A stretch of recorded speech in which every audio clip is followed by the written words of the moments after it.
ازيكم يا شباب، عاملين ايه؟ يا رب تكونوا بخير. ان شاء الله النهارده هنكمل شرح سلسله مسائل ماده الفايل اورجانيزيشن.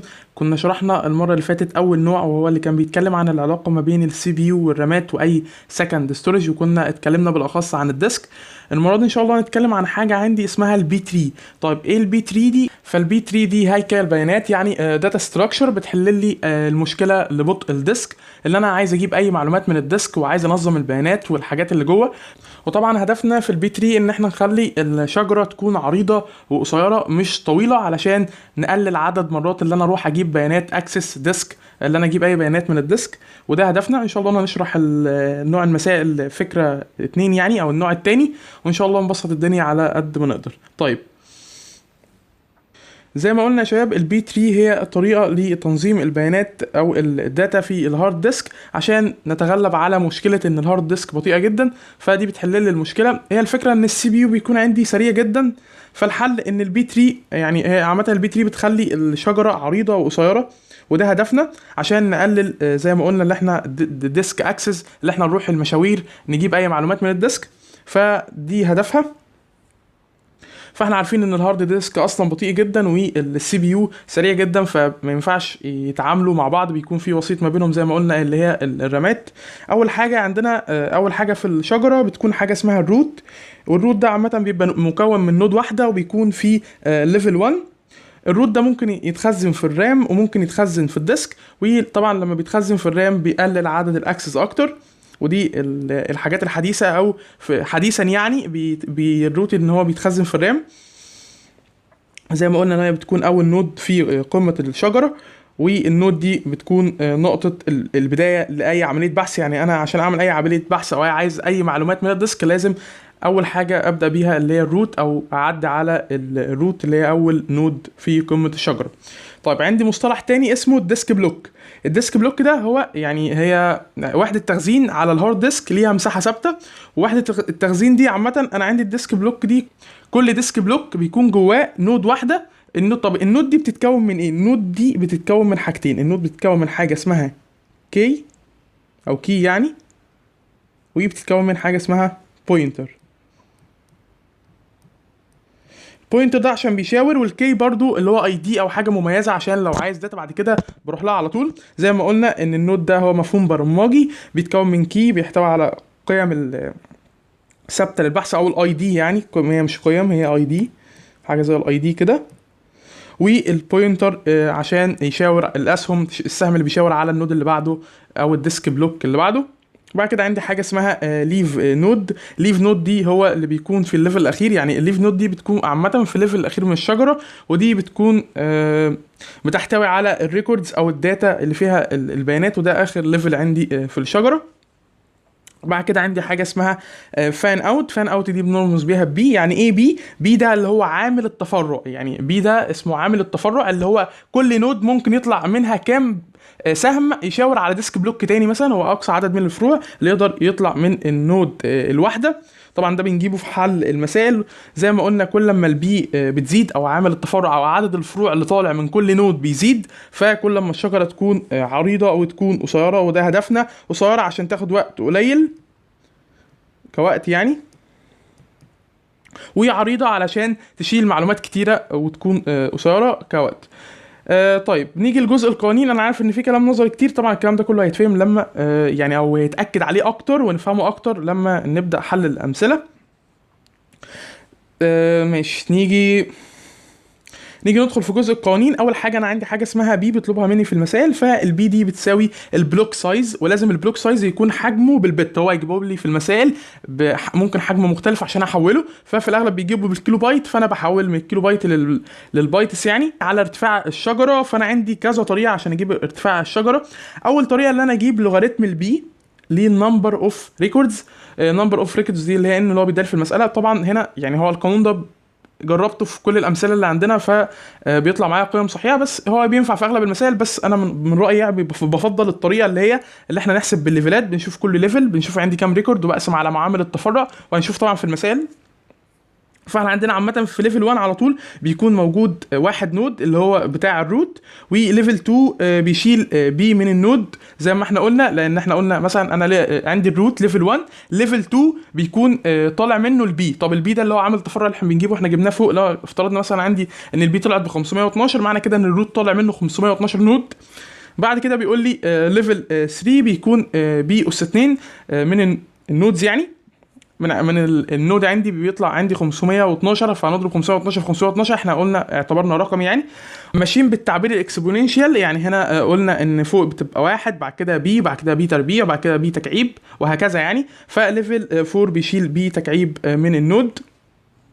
فدي عشان احسب الليفلات، فانا طبعا بشوف مثلا انا طلع معايا ان البي تربيع ده رقم معين، والرقم بتاع الريكوردز اللي هو مديه لي في المساله فغطى الرقم، يعني عداه. ما دام عداه يبقى انا بقف لحد هنا ما بكملش. طب لو ما عدوش بقى اكعب او ازود الاكسبوننشال اللي هو الاس يعني على البي، بحيث ان انا لازم عشان اقف، يعني لازم عشان اقف اعرف انا عندي ليفل كام. يعني مثلا انا عشان اقف مثلا قلت اخري ليفل 4، فلازم ليفل 4 ده لما البي اكعبها الرقم اللي يطلع معايا يغطي رقم الريكوردات اللي هو بيديهولي في المساله. طبعا يفهم الكلام ده كله، فبضرب الرقم اللي هو جايبهولي في 1024 ويبقسم على الكي سايز زائد البوينتر سايز اللي هو بيكون مديهولي في المساله ده، عشان اجيب عامل التفرع اللي هو اعرف كل نود طالع منها كام سهم، او كل نود ممكن تشيل لي كام سهم تحتيها. تاني حاجه عندي اللي هي اتش دي. طبعا انا لو استخدمت القانون ده عشان اجيب الهاي او اجيب الليفل او عدد مرات الاكسس ده، احنا قلنا برضو في يعني هو في حالتين الاتش دي انا اعرفها. الاتش اصلا بتساوي عدد مرات الاكسس اللي هو ديسك اكسس، يعني كم مره رحت الديسك اكسس، وبتساوي عدد الليفلات. بس طبعا في حاله مختلفه على حسب هي متخزنه في الديسك او ان الروت، يعني هو الروت هيحدد لنا، هنعرف بعد شويه ان الروت ده ممكن يكون متخزن في الرام، فدي ليها قوانين او ليها ملحوظات معينه. وممكن الروت ده يكون متخزن في الديسك، ففي حاله لو الروت ده متخزن في الديسك فالهاي او الارتفاع بتاع الشجره بيساوي عدد الليفلات، نمبر اوف ليفلز يعني، بيساوي ديسك اكسس اللي هو عدد مرات اللي انا اروح اجيب معلومات من الديسك. فدي الفكره يعني. طب لما اجي استخدم القانون ده عامه، طب القانون ده لما اجي استخدمه اللي هو لوج البي نمبر اوف الريكوردز، النمبر اوف الريكوردز دي بعبر عليها بان يعني. ففي الاغلب ممكن يطلع معايا رقم كسري. يعني ايه رقم كسري؟ يعني رقم فيه جنبيه كسور 2 و2 من 10، 2 و3 من 10، فبقرب لاقرب رقم يعني صحيح. يعني مثلا طلعت معايا 2 1 من 10، معنى كده انا عندي 3 ليفلات. طلعت معايا مثلا 1.5، فمعنى كده انا عندي ليفلين، فبقرب لاقرب رقم صحيح. انا جربت القانون ده على المسائل. هو طبعا القانون ده يعني ما كانش جايبين سيرته في الحل، ولكن انا من البحث دورت عليه يعني، فلقيته ان هو فعلا القانون صح وبيحل المسائل. بس لو طلع معايا رقم كسري بقربه لاقرب رقم. تمام. نيجي للملحوظه اللي انا كنت لسه قايلها، قلنا عدد مرات اللي هو ديسك اكسس، عدد مرات اللي انا اروح الديسك اجيب معلومات. فانا عندي لو اول حاله اللي هو الروت متخزن في الرام، فلو الروت متخزن في الرام طبعا هو بيقول لي في المساله، بس هو في المحاضره ما كانش جايب الحاله دي، كان معتبر ان الروت في الهارد، فحاسب ان الليفلز بتساوي الارتفاع اللي هو بتساوي الاتش، يعني ارتفاع الشجره بتساوي الديسك اكسس. اما لو في الرام فمعنى كده ان الليفلز بتساوي الاتش، يعني عدد الليفلات بتساوي الارتفاع، ولكن عدد مرات اللي هو ديسك اكسس بيساوي اتش اللي هي برضو احنا بنعبر عليها بالليفلز ناقص واحد. فالكلام ده لما يكون في الرام، يبقى لما يكون في الرام الاتش بتساوي الليفلز عادي جدا زي هنا، ولكن الديسك اكسس بتساوي الارتفاع الشجره او الليفلز ناقص واحد، دي في حاله الرام. طب في حاله لو الروت متخزن عندي في الهارد ديسك، ففي الحاله دي بعتبر ان كله بيساوي بعض، بعتبر ان الليفلز هي الارتفاع، بعتبر ان الليفلز هي الارتفاع والهاي بتاع الشجره، هي الديسك اكسس، عدد مرات اللي انا اجيب معلومات كلهم بيساوي بعض. بس الكلام ده في حاله لما يكون متخزن عندي في الهارد ديسك. تمام. طبعا عشان اجيب نمبر اوف ليف نود اللي هو يعني اجيب عدد الاوراق اللي في اخر ليفل. طبعا عدد الاوراق او الليف دي او ليفز يعني بتكون في اخر ليفل. اخر ليفل ده بيعبر عن الاوراق، وطبعا اخر ليفل ده هو اللي بيكون متخزن فيه الريكوردز بتكون متخزنه في اخر ليفل ريكوردز. طبعا انا لما اجيب توتال الريكوردز اللي بيدوري في المساله واقسمه على البي، فكده بيطلع لي عدد البلوكس اللي موجوده في اخر ليفل، بيطلع لي عدد البلوكات اللي موجوده ومليانه في اخر ليفل. طبعا لو كملت اسم تاني، يعني مثلا طلع معايا هنا رقم، اي رقم مثلا طلع معايا رقم اكس مثلا، فالاكس ده لو قسمته تاني على البي فبيطلع معايا عدد البلوكات في الليفل اللي قبله. طبعا لو خدت الرقم اللي طلع معايا من هنا مثلا طلع معايا واي، فخدت الواي ده قسمته على البي تاني، فبيطلع معايا الليفل اللي قبله فيه كام بلوك لغايه لما اوصل لواحد او اقل من الواحد. فمعنى كده ان انا وصلت اقل من واحد، فمعنى كده ان انا وصلت للروت يعني. طبعا الكلام ده كله هنفهمه لما نحل المسائل. عدد الليفل يعني، فانا بقول لوج البي نمبر اوف ريكورد، والريكورد اللي هي الان يعني. فالناتج لو طلع معايا رقم كسري، رقم عشري، ايا كان يطلع معايا، مثلا طلع معايا 2.3، فانا باخد اقرب رقم صحيح يعني هاخد 3. طب لو طلع معايا مثلا ب4.5 مثلا، فانا باخد 5 اقرب رقم صحيح. فده فكرة القانون عشان بيسهل عليا ان انا اجيب الليفل او الهاي او عدد المستويات يعني، او ارتفاع الشجرة. بس حبيت اوضح الجزئية دي. نيجي لحل اول مساله. اول حاجه هو في المساله لازم يديني حجم الديسك بلوك، فهو بيقول لي هنا حجم الديسك بلوك زي ما قلنا هنا مديهولي 4 كيلو بايت، فانا لازم احوله، فهضرب ال 4 كيلو بايت في 1024 عشان احولها بالبيتس. بعد ما اضربها في 1024 هو بيقول لي هنا ان انا عندي الكي والبوينتر قيمتهم مع بعض بيساوي 10 بت، فكده حجمهم هما الاثنين 10. وبعد كده بيقول انا عندي مليون ريكورد، يعني 10 اس 6، يعني 10 اس 6 مليون ريكورد تو 64 مليون بير ذا كاباسيتي، اللي هو اقصى حاجه في الكاباسيتي 64 مليون. اول حاجه بيقول لي احسب الفان اوت اللي هو معامل التفرع، او عامل التفرع اللي هو البي، البرانشنج فاكتور. بعد كده بيقول لي احسب نمبر اوف النودز اللي هو في كل ليفل، احسب لي كل ليفل فيه كام نود، او يستحمل اقصى حاجه ليه يستحمل كام حاجه يعني، او الفعل يعني. هو بيبقى في حاجه فعليه وفي اقصى حاجه، وممكن يكون ان كل ليفل شايل اقصى حاجه من النود، وممكن يكون لا مش شايل اقصى حاجه. وثالث حاجه بيقول لي احسب لي الهاي تري، او عرف لي الهاي تري او احسبه لي يعني. وبعد كده بيقول لي احسب لي النمبر اوف اكسس في الحالتين، سواء بقى ان الروت في الديسك او الروت في الرامات. طيب يا شباب، اول حاجه عشان احل المساله انا بمشي ستيب معينه، بجيب كل حاجه لوحديها. اول حاجه انا هجيب حاجه اسمها برانشنج فاكتور، اللي هي بنعبر عنها عن البي، اللي هي بتعبر عن عامل التفرع. طب ايه عامل التفرع ده؟ عامل التفرع ده بيعبر عن، بيقول لي كل نود بتطلع منها كام سهم عشان يفتح بلوكس او ديسك بلوك او نود. احنا قلنا الاثنين كل واحد نود بيتخزن فيه واحد بلوك او ديسك بلوك. فهنا بيقول لي ان كل واحد طالع منه كام سهم يعني عشان يفتح بلوكس في او نودز في الليفل اللي بعده. اول حاجه البرانشنج فاكتور بتساوي، اول حاجه انا عندي هنا الديسك بلوك سايز على الكي زائد البوينتر، هو بيديهولي في المساله اصلا. فانا عندي 4096 ده حجم البلوك سايز بعد ما حولته، هو كان مديهولي ان هو حجمه 4، فانا هضرب 4 في 1024 عشان احوله بالبيتس. بعد كده اقسمه على 10 اللي هو حجم الكي زائد البوينتر، تطلع معايا 400 بوينتر بير نود. يعني ايه 400 بوينتر بير نود؟ يعني انا كل نود عندي، او النود بتاع الروت بيطلع منه 400. طيب دي اول خطوه.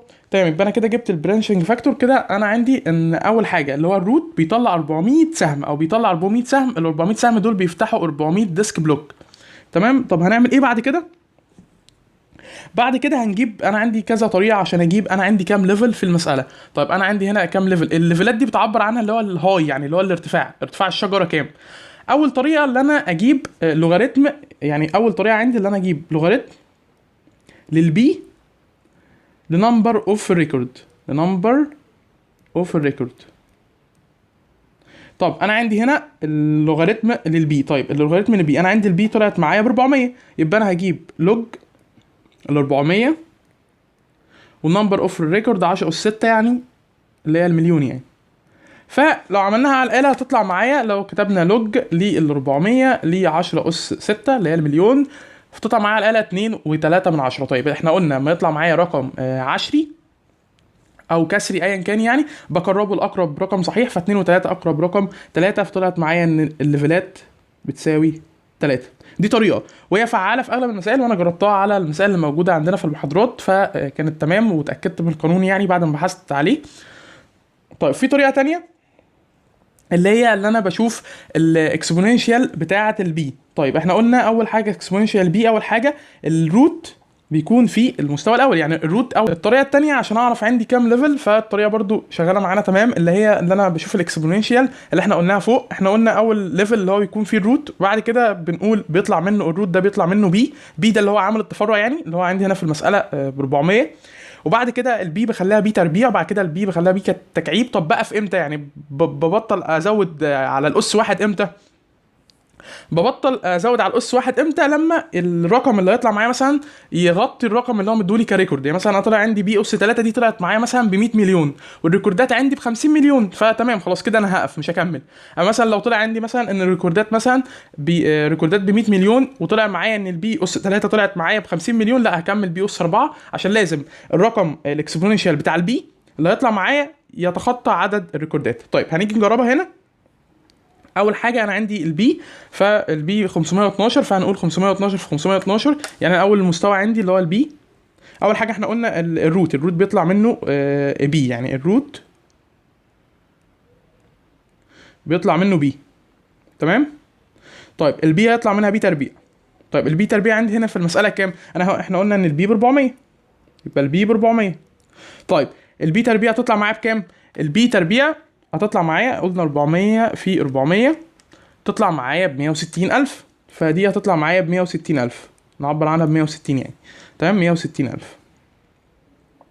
طيب لما نيجي نجيب البيتا كعيب، البيتا كعيب هتطلع معايا بكام؟ البيتا كعيب هتطلع لو 400 في 400 في 400 تطلع معايا ب 64 مليون. طيب ال 64 مليون دي خلاص احنا كده عدينا المليون ريكورد خلاص. يبقى كده انا عندي ثلاث مستويات، المستوى الاول المستوى الثاني المستوى الثالث، يعني عندي ثلاث ليفلات، يعني ارتفاع الشجره عندي الهاي ب 3.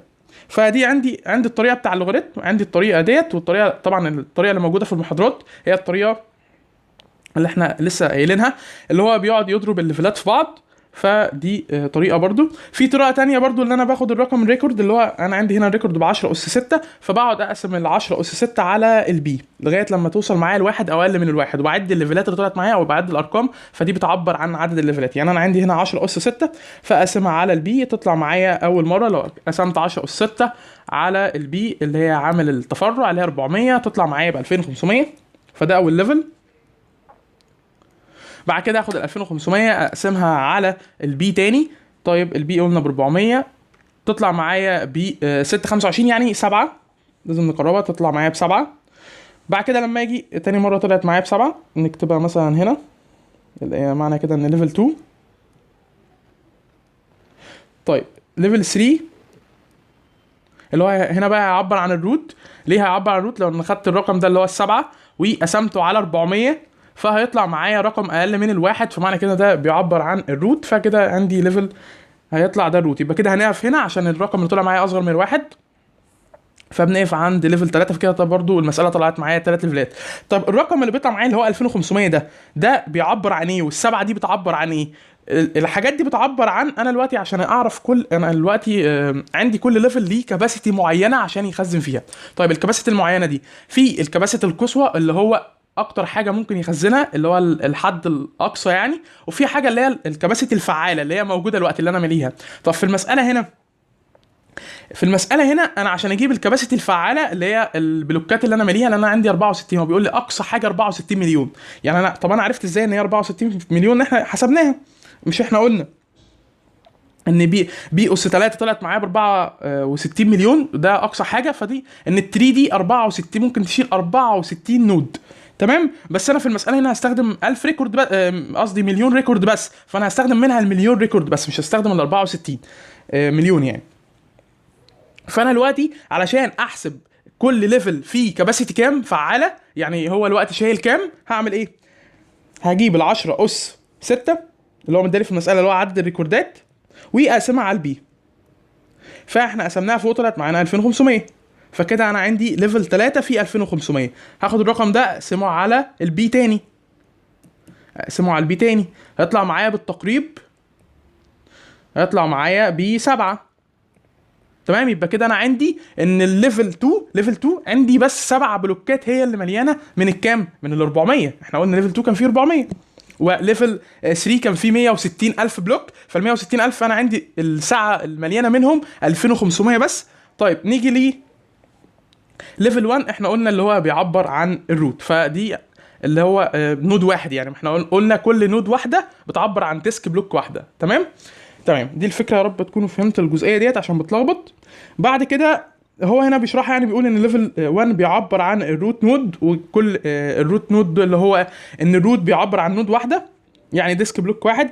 بيقول ليفل 2 حاجه اسمها انترنال نودز. الانترنال دي اللي هي الحاجات اللي بتبقى في النص، يعني اللي هو ايه، انا عندي اخر ليفل ده على طول بسميه الليفل اسمه ليفز. تمام، ده الليفل اخر ليفل بيكون اسمه ليفز نودز، والليفل الاول بيكون اسمه روت. فاللي ما بينهم الليفلات اللي ما بينهم، اللي ما بين الليفل الاول والليفل الاخير بنسميها انترنال نودز.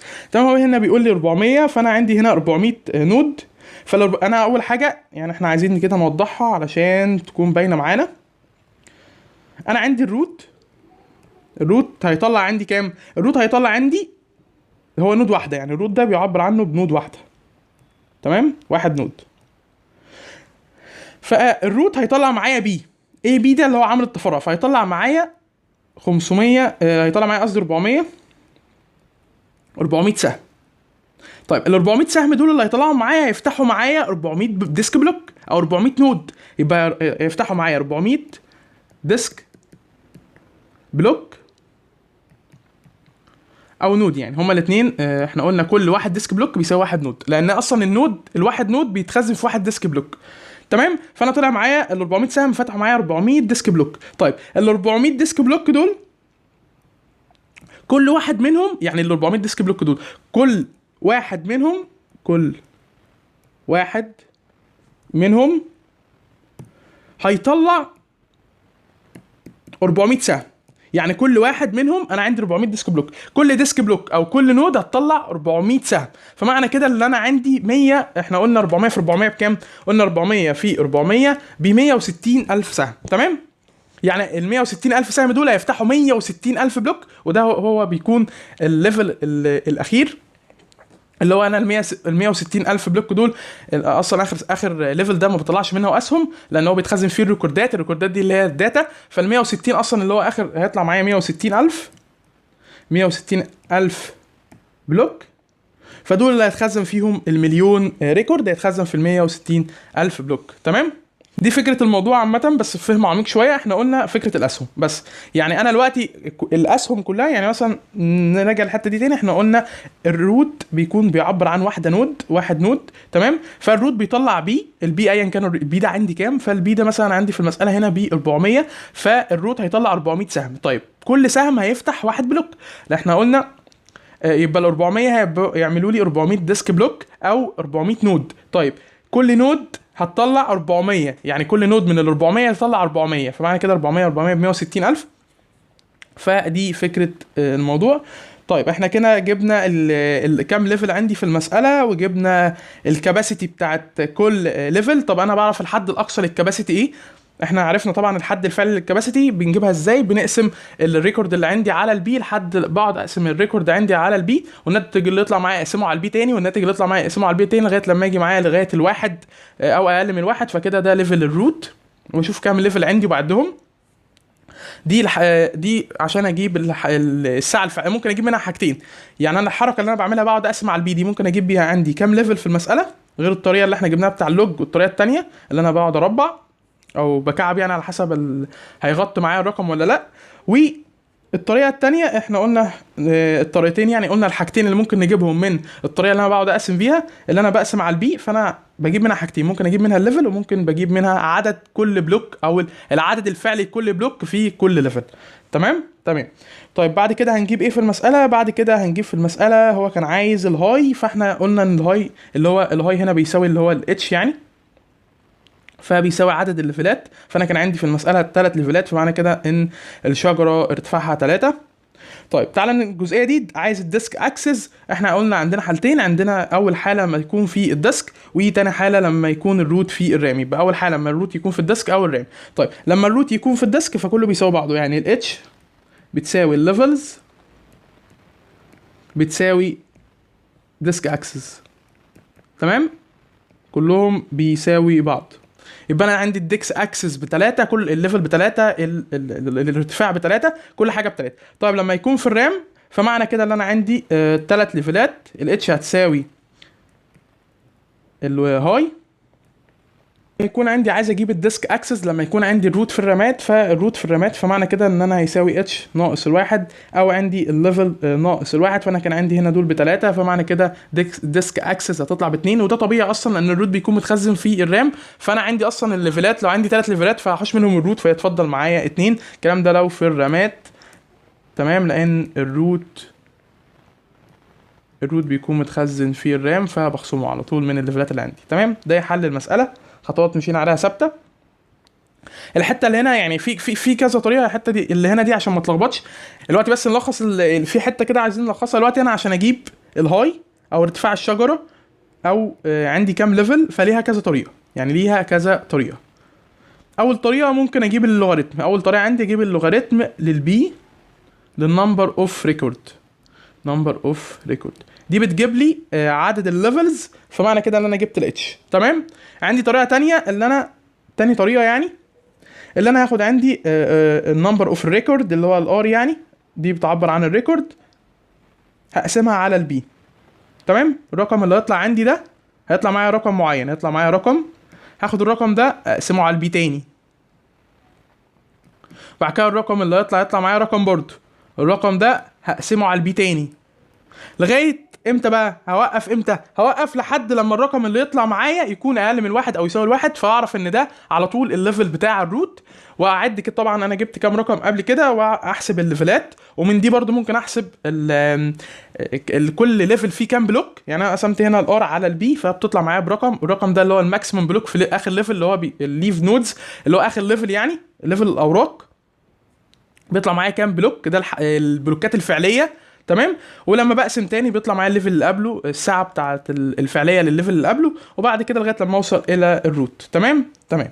وبعد كده قلنا احنا كده حسبنا الهاي بتاع الشجر الليفل يعني، وطبعا في فرق ما بين لما الروت يكون متخزن في الديسك والروت لما يكون متخزن في الرامات، كلهم زي بعض ما عدا هنا الاكسس هنا هيكون الاتش ناقص واحد او الليفل ناقص واحد، مش تفرق يعني، هما الاتنين واحد. تمام، عشان هنا الروت بيكون متخزن في الرامة فبخصمه من الليفلات اللي عندي. تمام كده، دي حل اول مسألة. هنيجي نحل تاني سؤال، نفس الخطوات نفس كل حاجة، هنمشي المرة دي بالراحة نفهم اكتر برضو، انا اعتقد الدنيا هتوضح في المثال ده اكتر. هو هنا بيقول لي انا عندي فايل فيه 10 مليون ريكورد، فده عندي النمبر اوف ريكورد اللي هو بيديهولي. بعد كده بيقول لي ان انا عندي ديسك بلوك سايز ب 8 كيلو بايت، فانا هحولها اضرب ال 8 في 1024 عشان احولها لبتس. بعد كده بيقول لي ان انا عندي الكي والبوينتر بيساوي 16، دول حجمهم عشان اجيب عامل التفرع اللي هو البي فاكتور برانشنج يعني. بعد كده بيقول لي هنا احسب لي البي فاكتور اللي هو بنرمز برضو بكلمه اسمها فان اوت. وبعد كده بيقول لي نمبر اوف بلوكس او نودز في كل ليفل، اللي هو طبعا في حاجتين، في الحد الفعلي اللي هو البلوكس الفعليه اللي موجوده في كل ليفل، وفي البلوكس اللي هو الحد الاقصى اللي انا بجيبه من الاكسبوننشال، سواء بقى بشوف كام مستوى عندي الاول وبربع او اكعب او اس 4 على حسب طبعا كام ليفل عندي هو اللي بيحدد لي. بعد كده بيقول لي توتال نمبر اوف الليفل، عندي كام ليفل وعندي كام اتش طبعا. وبيقول لي هنا احسب لي الديسك اكسس، سواء بقى لو كانت الروت متخزن في الرام او الروت متخزن في الديسك ايا كان. نيجي نحل المساله وكل ده ان شاء الله هيبقى سهل، خطوه خطوه بنمشيها. طيب اول خطوه هنعملها ستيب 1. اول ستيب بنعملها بنجيب البي فاكتور برانشنج اللي هو بيتعبر عنه بالفان اوت. قلنا بنعمل ايه؟ قلنا بنقسم الديسك بلوك بالبايتس على حجم الكي والبوينتر اللي هو 16، يعني بضرب في المساله على فوق عندي 8192 بايتس على 16 تطلع معايا 512 بوينتر. معنى كده ان انا كل نود عندي او كل ديسك بلوك يعني هيطلع من الروت هينشاور على 512. تمام، سهم يعني 512 سهم فيفتحوا لي 512 ديسك بلوك او 512 نود. طبعا هنفهم بقى الباقي يعني. تمام تمام. اول حاجه احنا كده جبنا البي. طيب احنا جبنا البي دي اول حاجه. تاني حاجه هو بيقول لي كالكوليت نمبر اوف النودز بلوك او البلوكس يعني في كل ليفل. طيب انا قلنا عشان نحسب البلوك في كل ليفل انا عندي طريقتين. اول طريقه او اول حاجه يعني اللي انا عندي موضوعين.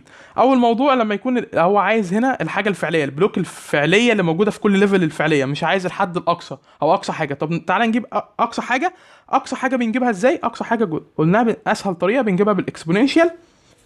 طيب ازاي نحسب الحد الاقصى لكل ليفل يشيل كام؟ يعني الحد الاقصى لكل ليفل يشيل كام نود او كام ديسك بلوك؟ طب نحسبها ازاي؟ اول حاجه قلنا ان الروت مش بنحسبه، احنا بنقول ان اول حاجه بنبدا بالبي. فاول حاجه عندي البي. طب انا عندي البي اول حاجه بتطلع معايا في المساله هنا ب 512. طيب بعد كده بجيب البي تربيع. طيب البي تربيع بكام؟ البي تربيع هنضرب 512 في 512. 512 في 512 تطلع معايا 260 144 الف، يعني 260 الف 144. يبقى 262 144 بلوك. طيب هنجيب البي تكعيب. احنا لسه لغايه دلوقتي ما وصلناش ل 10 مليون ريكورد. غطينا الرقم، يعني لسه ما غطيناش ال 10 مليون ريكورد. تمام. البي تكعيب هتطلع معايا بكام؟ البي تكعيب هنقول 512 اس 3، تطلع معايا ب رقم يعني هيغطي حوالي 134 مليون. فده غطى ال 10 مليون عندنا. فتمام، يبقى انا كده عندي كام ليفل؟ عندي 3 ليفلات، ليفل 1 ليفل 2 ليفل 3. تطلع معايا رقم 134 مليون اعتقد. فكده احنا جبنا الكباسيتي اللي هي اقصى حاجه في الكباسيتي لكل ليفل. طب انا عايز اجيب بقى الكباسيتي الفعاله، اللي هو كل ليفل بالفعل فيه كام بلوك او فيه كام ديسك بلوك، يعني او فيه كام نود. هعملها ازاي؟ هجيب ال 10 مليون اللي هو مداني في المساله، واقعد اقسمها على البي لحد لما اوصل الى الواحد او اقل من الواحد، يعني اللي هو بوصل الى الروت. طيب تمام، انا جبت ال 10 مليون. 1 2 3 4 5 6 7. هقسمها على البي. البي عندي اول حاجه ب 512. فهقسم 10 مليون 1 2 3 4 5 6 7 على 512. هتطلع معايا في أول خطوة تطلع معايا ب 19532 بلوك أو 531 بلوك يعني. فده معنى كده إن الليفل الأخير فيه العدد ده من البلوكس، اللي هو الليفل الأخير يعني. طيب هناخد الرقم ده نقسمه على البي تاني عشان نعرف الليفل اللي قبله فيه كام بلوك. ده الساعة الفعالة اللي هي موجودة بالفعل، إن البلوكات مملية دلوقتي. هناخد ال 19531 على 512 اللي هي البي عامل التفرع. هتطلع معايا ب 38 بلوك، يعني حوالي 39 بلوك بعد التقريب. فكده الليفل اللي قبله فيه 39 بلوك اللي هو ليفل 2. طب نيجي في ليفل 1 هناخد ال 39 نقسمهم على 512. فهتطلع معايا رقم اقل من واحد عشان ده فعلا ده الليفل بتاع الروت. فكده احنا عندنا 3 ليفلات، يعني عندنا كذا طريقه اصلا نحسب الليفلات، وعندنا كذا طريقه نحسب عندنا كام ليفل. فمعنى كده ان اصلا ارتفاع الشجره عندي ب3، لا عندي 3 ليفلات، فمعنى كده ارتفاع الشجره عندي ب3. وكده حسبنا كل بلوك، حسبنا له الساعه القصوى ليه ان هو ياخد كام بلوك او يخزن كام بلوك اقصى حاجه. طبعا هنا في المساله احنا مش مستخدمين اقصى حاجه، اقصى حاجه 134 مليون، احنا هنا 10 مليون بس في المساله. فشفنا ال 10 مليون دول وحسبنا الساعه الفعاله لكل بلوك وطلعت معانا. تمام تمام. هو عايز ايه تاني؟ عايز نمبر اوف ديسك اكسس في الرام وفي الديسك. احنا قلنا في لو عايزين بس مكان فاضي عشان نحسب اخر مطلوب. نحسب اخر مطلوب هنا مثلا، نمسح دي.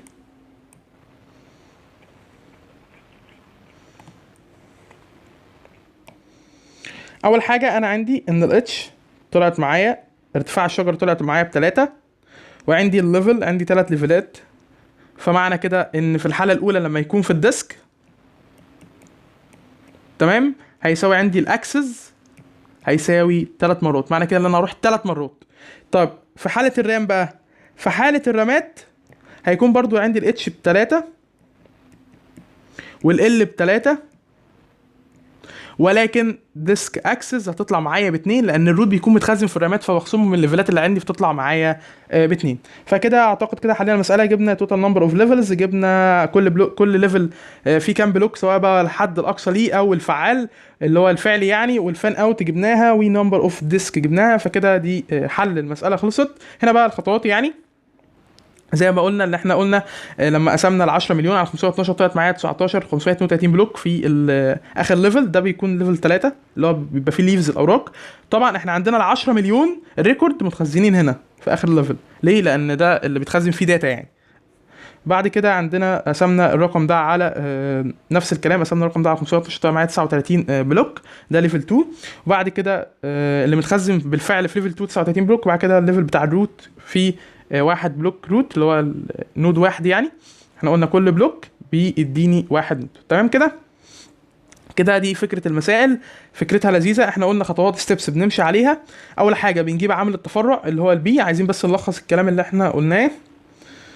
زي ما قلنا اول حاجه بنجيب البي، بعد ما بنجيب البي عامل التفرع تمام، بعد كده بنجيب كام ليفل. عندنا كذا طريقه عشان نجيب كام ليفل. بعد كده بنجيب ارتفاع الشجره اللي بنجيبها من الليفل، ونشوف الديسك لو في الرام ديسك اكسس، لو في الرام يبقى الروت متخزن هناك فهنطرح الاتش او ال ناقص واحد. لو في الديسك هنسيبها زي ما هي، كله يساوي بعضه، الاتش هتساوي ال هتساوي ديسك اكسس. عندنا كذا طريقه نحسب الليفل، ممكن نحسبها بطريقه اللوغاريتم، ممكن نحسبها بطريقه اللي انا اخد الريكورد واقعد اقسمها على البي واشوف كام ليفل طلع معايا لغايه ما اوصل للواحد. عندي طريقه تانية اللي انا امشي اللي انا اجيب الساعه القصوى، واللي هي مثلا اللي هي الاكسبوننشال، اللي انا باخد اول حاجه البي، بعد كده البي تربيع، بعد كده البي تكعيب، لغايه لما الرقم اللي يطلع معايا يغطي الريكورد او اكتر، وبقف بشوف كام ليفل وعدهم. فدي فكره المسائل. في صوره هنا برضو ممكن نشوفها. دي فكره المسائل. انا عندي هنا الروت، ليفل 1 بيبقى الروت، ليفل 2 اللي هو الانترنال نودز اللي احنا قلنا اللي هو الحاجات اللي في ما بين الليفل 1 والليفل الاخير بين الروت والليفز تمام. ده ليفل 3. طبعا قلنا كل نود بيتكون من كي وبوينتر. طبعا الكي ده بيكون يعبر عن الاي دي او حاجه مميزه عشان اعرف اجيب الحاجه، والبوينتر بيشاور يعني كسهم. وده طبعا احنا قلنا ان الريكورد بتكون في المستوى الاخير متخزنه اللي هي 10 مليون ريكورد. ده قانون اللوغاريتم. قلنا بنقرب في اللوغاريتم، لازم نقرب الرقم يطلع معايا. مثلا لو طلع كسر او رقم عشري فانا بقربه لاقرب رقم صحيح. هنا طلع معايا 2 و59 فخدت اقرب رقم صحيح اللي هو ال3 ليفل تمام. دي بقى اللي كنت بتكلم عليها، ان انا عشان اجيب ماكسيمم نودز لكل ليفل بار ليفل كالكوليشن. فاول حاجه اول ليفل بيبقى اللي هو بتاع الروت بيكون واحد. بعد كده قلنا البي واحد اللي هو الليفل التاني بيكون 512، الليفل التالت بيكون 262. قلنا 512 اس 3 تطلع معايا 134، فبقف لغايه المستوى التالت. فكده انا عندي 3 ليفلات. طبعا انا بقف عند الليفل اللي هو بيغطي، يعني الليفل اللي انا بقف عنده اللي هو بيغطي الرقم، يعني اللي هو بعد ما مثلا كعبت وربعت مثلا، فلما جيت كعبت الرقم تعدى الرقم الريكورد اللي عندي، فانا بقف هنا فبعدي الليفلات عندي. فهنا 3 ليفلات. دي يا شباب ملخص المسائل النهارده بتاعت البي 3. يعني دي مابنج بتوضح الدنيا، بتظبط الدنيا يعني. فنيجي نشوفها مع بعض. اول حاجه بيقول لي المفاهيم الاساسيه. اول حاجه انا عندي الروت وعندي النود والديسك والبرانشنج فاكتور بي اللي هو معامل التفرع. الديسك ده احنا قلنا ان هو بيكون مساحه ثابته او تخزين دائم في النظام، وهو الديسك بلوك هو وحده التخزين الاساسيه. وعندي النود، احنا قلنا النود يعني بيتكون من بوينتر وكي، وقلنا ان كل نود بتتخزن في الديسك بلوك. الروت هي اول نود في الشجره، وهي اول نود لازم اعدي عليها وانا ببحث عن اي عنصر او اي بلوك او ايا كان يعني. نيجي عند البرانشنج فاكتور اللي هو عدد الفروع اللي طالعه من كل نود تمام. نيجي هنا بنشوف خطوات حل المسائل. اول حاجه بحسب عدد الفروع اللي هي الفان اوت فاكتور او البرانشنج اللي هو بنرمز لها بالبي، وبحسب المستويات الليفلز، وبحسب الهاي بتاع الشجره، وبحسب الاكسس، وبحسب نقاط التوقف. هي نقاط التوقف دي اللي هو قصده فيها ان انا بشوف الريكورد مثلا بتقف عند فين، يعني ايه اللي بيغطيها لما بجيب الاكسبوننشال. هنا بيقول انا بشوف كام مستوى عندي، وهنا بيقول لي ان انا عندي القانون بيساوي ايه اللي هو بلوك سايز على الكي على البوينتر زائد الكي اللي هو القانون بتاع البي. وهنا عدد مرات الوصول زي ما قلنا ان احنا عندنا على حسب بقى الروت متخزن في الرام ولا الروت متخزن في الديسك. لو متخزن في الديسك كله بيساوي بعض كليفل وارتفاع الشجره والاكسس. اما في الرام عشان نجيب الاكسس بنطرح من الليفل او الهاي واحد. فكده خطوات حل المسائل. نيجي ل انا عندي هنا الكي والبوينتر والريكورد. طبعا هو بيقول البيانات الحقيقيه المخزنه اللي هي الريكورد دي بتكون متخزنه في الليفز في اخر ليفل، وان البوينتر ده سهم بيربط النود ببعضها، والكي ده القيمه المستخدمه للبحث زي الاي دي كده. طبعا الهدف اللي انا اقلل عدد مرات الديسك اكسس، اللي هو ما اروحش للديسك كتير، ده هدفها. طبعا احنا قلنا كل ما البي تكون كبيره فالشجره بتكون عريضه، فكده الوقت بيقل. طبعا احنا لو قللنا البي فكده الوقت بيزيد وبتكون طويله. طبعا تسريع عمليات البحث، وكلما زاد البي قل ارتفاع الشجره. فدي بتلخص الدنيا زي مابنج كده، وهحطها لكم برضو مع البي دي اف. بس كده. اتمنى اكون سهلت لكم الدنيا، اتمنى اكون وضحت الدنيا على قد ما اقدر. هي محاضره سهله ولذيذه، بس نظم الدنيا كده في دماغك. وفي المحاضره دي ممكن ترسم يعني عشان تسهل الدنيا كفكره المسائل. يعني الفكره التانية اللي هي البي 3. بس كده. اتمنى اكون وضحت لكم الدنيا على قد ما اقدر. بالتوفيق يا شباب.